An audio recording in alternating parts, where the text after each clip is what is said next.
المطففین، مطفف تف کہتے ہیں کسی نہایت ہی حقیر شے کو، بہت معمولی سی شے.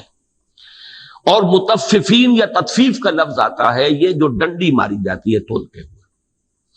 اس میں در حقیقت اس لفظ سے کیوں لایا گیا کہ انسان جب ڈنڈی مارتا ہے تو کتنی کمائی کر لے گا اس میں. سیر تول رہا تھا تو 15 چٹان کے 15.5 چٹان تولے گا، اس سے زیادہ تو فرق نہیں ڈال سکتا.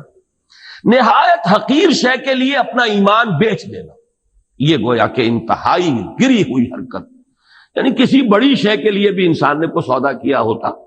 مجھے وہ مصرع یاد آ رہا ہے اقبال کا کہ قوم فروختن دو چے ارزاں فروختن. ایک قوم کو فروخت کیا ہے، انگریزوں نے پوری کشمیری قوم کو فروخت کیا اور چند لاکھ روپے میں فروخت کر دی سکھوں کے ہاتھ، ڈوگروں کے ہاتھ. قوم فروختن دو چے ارزاں فروختن. تو انسان اپنا ایمان بیچ رہا ہے، اور کس شے کے عوض؟ کتنا فرق ہوتا ہے نا. اگر دودھ سیر بر تول ناپنا تھا، اس میں آپ کمی کریں گے 15 چٹان کر دیں گے، 15.5 کر دیں گے، اور کیا کریں گے؟ تول رہے تھے سیر کے، آپ 15 چٹان دیں گے. لیکن یہ ہے کہ اس سے معلوم ہو گیا اس چھوٹی سی جنبش سے کہ ایمان نہیں ہے.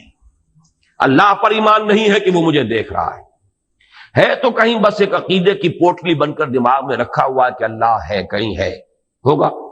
لیکن یہ کہ وہ حاضر و ناظر ہے، وہ مجھے دیکھ رہا ہے. ہوا معکم اینما کنتم، میری کوئی شے اس کی نگاہ سے چھپی ہوئی نہیں ہے. معلوم ہوا کہ تل کی اوٹ میں پہاڑ ہے.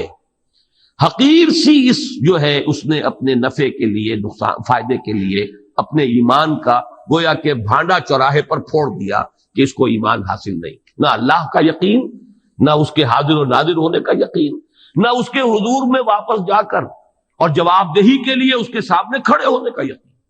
یہ دونوں یقین اگر موجود ہوں تو یہ ہاتھ جنبش کھا نہیں سکتا.